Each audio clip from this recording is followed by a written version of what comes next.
আমরা মূলত বের হয়েছি রিয়াদ ব্লু ওয়ার্ল্ড পার্কের উদ্দেশ্যে। তো আমরা ইতিমধ্যেই সবাই মিলে বের হয়ে হাঁটতে শুরু করলাম। এরপরে রাস্তায় এলাম, আসার পর সবাই একটু ঘোরাফেরা করলাম, ট্যাক্সি ধরতেছি। ইতিমধ্যে আমরা ট্যাক্সি পেয়ে গেলাম, আমরা রাস্তাতে চলতে শুরু করলাম। তো এখানে একটা রেস্টুরেন্ট দেখাবো। এখানে হচ্ছে আমরা কাজ করি আর কি, আজকে ছুটির দিন ছিল, এই জন্য আমরা ঘুরতে বের হয়েছি। এই যে কারাজা রেস্টুরেন্ট, এটাতেই আমরা কাজ করি। তো বলতে বলতে আমরা চলে এলাম ব্লুবার্ড পার্কের টিকিট কাউন্টারে। এখানে আপনাকে ভিসা কার্ড ছাড়া আপনি টিকিট ক্রয় করতে পারবেন না। আর বলে রাখি, এখানে এক একটা টিকিটের মূল্য 30 রিয়াল করে, তাও আবার ভিসা কার্ড ছাড়া এখানে পে করতে পারবেন না। ভিসা কার্ড থেকে লেনদেন করে ঢুকতে পারবেন, ক্যাশ এখানে অ্যালাউ নেই। তো চেক সব কিছু শেষ করার পর ভিতরে ঢোকার পর আমি আমার সহপাঠীকে বললাম যে প্লেসটা আমাকে অসম্ভব সুন্দর লাগছে, একটু শর্ট নাও আমার। তো আমার ব্যক্তিগত শর্ট সব শেষ, এখন পালা আপনাদের পার্কটি ঘুরে দেখানো। আসলে এই পার্কটির সৌন্দর্য আপনাদের কাছে তুলে ধরতে চাই। আমার দেখা আসলে অনেক পার্ক দেখছি এক জীবনে, কিন্তু আসলে অনেক সুন্দর লাগছে এই ব্লুবার্ড পার্ক। আমার দেখা সেরা পার্ক। আসলে মানে এরিয়ার দিক দিয়ে অনেক বড়, আমার মনে হয় না একদিন পুরোটাই এটা ঘুরে শেষ করা যাবে। আমার কাছে অসম্ভব সুন্দর লাগছে।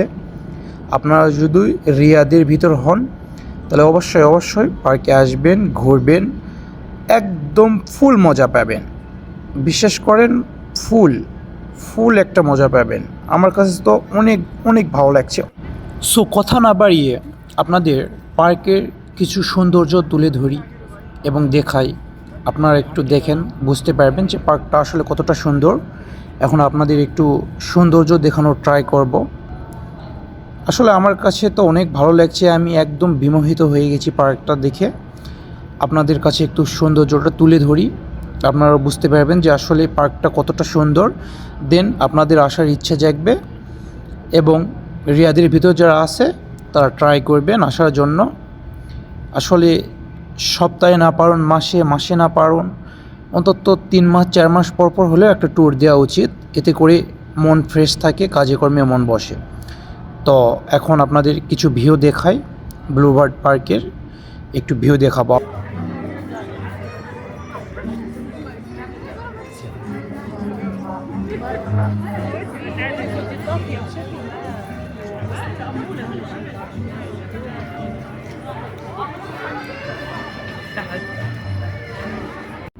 তো আশা রাখি আপনারা পার্কের সৌন্দর্য দেখে বুঝে ফেলেছেন যে আসলে এই পার্কটা আসলে কত সুন্দর হতে পারে আর কত বিলাসবহুল হতে পারে।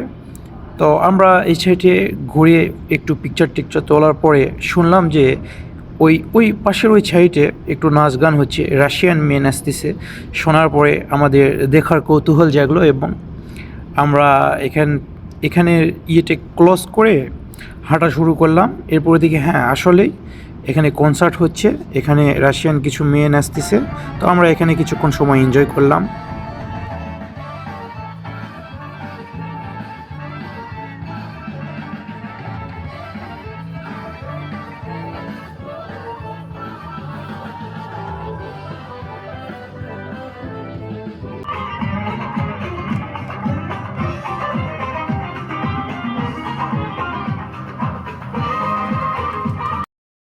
কনসার্ট শেষে আমি আমার ক্যামেরাম্যানকে বললাম যে এখানে আমার কিছু শ্যুট নাও, আমি কিছু শর্ট বানাবো আর কি।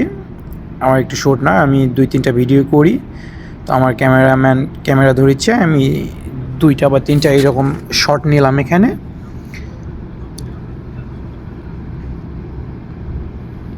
শর্ট শেষ করার পর আমি আমার বন্ধু একটু মজা করলাম যে কিছু বলো। তো এরপরে হাঁটতে শুরু করলাম। আর একটা কথা বলে রাখি, এই ব্লুবার্ড পার্কের ভিতরে আপনি বিভিন্ন দেশের বিভিন্ন সাংস্কৃতিক জিনিসগুলো আছে সেগুলো দেখতে পাবেন। যেমন USA, মরক্কো, আফ্রিকা, ইন্ডিয়া, এরপরে দেখা যাচ্ছে যে চায়না, এসব বিভিন্ন বিভিন্ন দেশে আপনি বিভিন্ন দেশে ঘুরে বেড়াতে পারবেন। মানে এখানে সেক্টর আছে, অনেক জায়গায় সেক্টর আছে যেখানে আপনার ইউএসএ সাইটে আপনি ঢোকার পর দেখবেন যে ইউএসএর অনেক কিছু ওদের সাংস্কৃতিক কিছু অনুষ্ঠান হচ্ছে বা কিছু গাড়ি টাড়ি এসব রাখা আছে। যেমন চায়না যাওয়ার পরে আপনি দেখবেন যে চায়নার লেখা, ওখানে চাইনিজ মানুষেরা দোকানপাট এরকম। আফ্রিকা যাওয়ার পরে আপনি দেখবেন যে আফ্রিকান কিছু মানুষজন ওখানে ওদের নিজস্ব সংস্কৃতির কিছু গান বাজনা এসব করতেছে। মানে পার্কটা একদম অসাধারণ যা বলার মতো না। আপনি চাইলে চায়না যেতে পারেন, চাইলে আফ্রিকা, চাইলে ইউএসএ, আপনি যেখানে যান সেখানেই সেই দেশের একটা ফিল পাবেন এই পার্কের ভিতর। আর প্রতিটা সেক্টরে আপনি যদি ইউএসএ যান ওখানে সব ইউএসএরই লোক দেখতে পাবেন। ইউএসএর ওরাই ইংলিশে কথা বলতেছে, দোকানদারি করতেছে। আবার আপনি যদি চায়না যান, চায়নাতে ওরাও বলতেছে চায়নাতে কথা, চায়নাতে দোকানদারি করতেছে। আমার একদম অসাধারণ লেগেছে পার্ক, যা বলার মতো না। তো এখানে আমরা একটু দেখলাম যে অস্ত্র বুঝতেই পারছেন যে আমরা পুরুষ মানুষ অস্ত্র দেখলে মাথা ঠিক থাকে না। তো আমি একটা অস্ত্র বের করে একটু হালকা একটু পার্ট নিলাম আর কি। তো ভালোই লাগলো অস্ত্রটা। তো এরপরে চলে এলাম মরক্কো সিটিতে। মরক্কো আসার পরে মরক্কোর কিছু মেয়েরা ড্যান্স করলো, আমরা ওর সাথে একটু এনজয় করলাম আর কি। এখানে বেশিক্ষণ থাকি নাই, এরপরেই আমরা আফ্রিকার উদ্দেশ্যে রওনা হই এবং আফ্রিকাতে পৌঁছে যাই। Smile, please. Africa. Welcome to Africa. Welcome to Africa.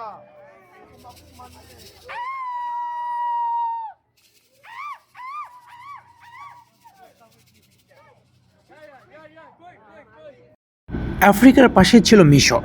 তো আমরা একটু আফ্রিকার পাশ কাটিয়ে একটু মিশরের ভিতর ঢুকলাম, যে দেখি মিশরে একটু সব কিছু দেখি। তো মিশরের কিছু কালচার আমাদের চোখে পড়লো। তো পিরামিড এইসবে একটু ভিডিও নিলাম আর কি। মানে আমাদের টাইম এতটাও নেই, টাইম খুব শর্ট টাইমের ভিতর আমরা চিন্তাভাবনা করছি এই শর্ট টাইমের ভিতর খুবই দ্রুত পার্কটা শেষ করার জন্য। তাই আমরা তাড়াহুড়া করে একটা জায়গায় অতটা সময় দেই নাই। দেখা যাচ্ছে একটা কান্ট্রির ভিতর ঢোকার পরে আমরা আধা ঘন্টা সময় সিলেক্ট করছি, আধা ঘন্টা পর ওখান থেকে বের হয়ে যাচ্ছি, এখান থেকে ওখানে যাচ্ছি, এখান থেকে ওখানে যাচ্ছি। মানে আমাদের টাইম শর্ট বললেই চলে।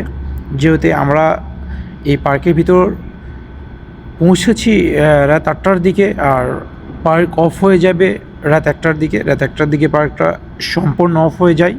এখানে একটা মানুষও অ্যালাউ না থাকার, মাইকে এখানে বলে দেয় যে your time over, leave now park of.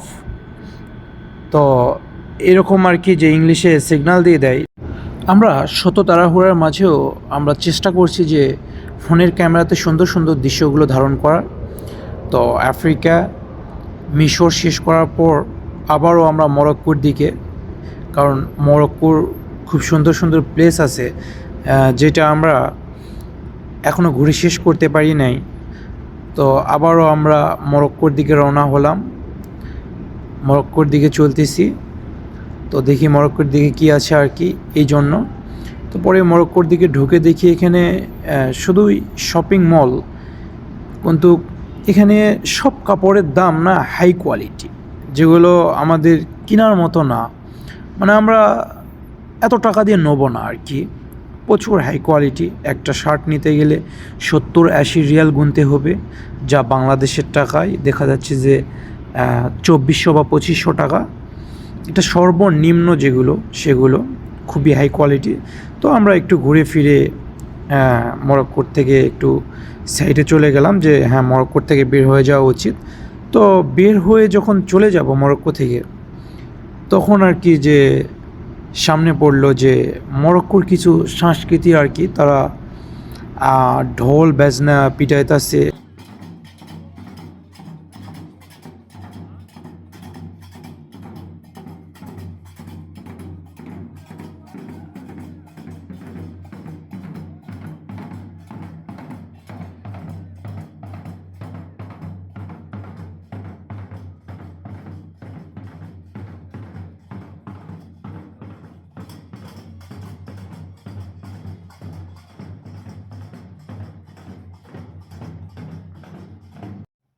সবশেষে আমাদের পানির অনেক পিপাসা লেগেছিল, আমরা 4 লিটার পানি নিয়ে গেছিলাম 5 জনে, এরপরে ওগুলো শেষ হয়ে গেছিলো।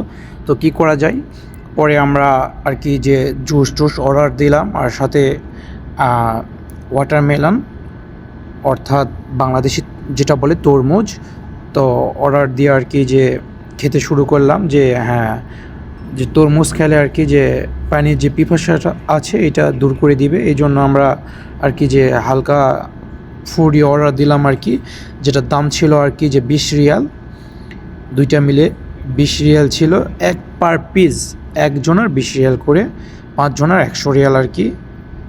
তো খাওয়া দাওয়া শেষ করার পর আবারও চায়নার দিকে ঢুকলাম আর কি। চায়নার দিকে এটা একদম লাস্ট পজিশনে ছিল, যে এই চায়নাটা শেষ করে আমরা সামনে যে গেট দেখিচ্ছেন ওই গেট দিয়ে বের হয়ে চলে যাব। তো চায়নাতে এলাম আর কি, যে খুব একটা সময় দেই নাই, কারণ চায়নাতে যখন আসছি তখন আমাদের সময়টা ওভার হয়ে গেছিলো।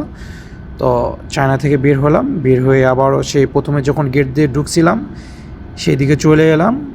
এখন সবাই মিলে পার্ক অফ, দেখেন সবাই একদম একজোটে সবাই বের হয়ে যাচ্ছে, কারণ পার্ক অফ হওয়ার পর যখন ঘোষণাটা দিয়ে দেয় যে পার্ক এখন অফ, তখন কেউ আর থাকতে পারে না।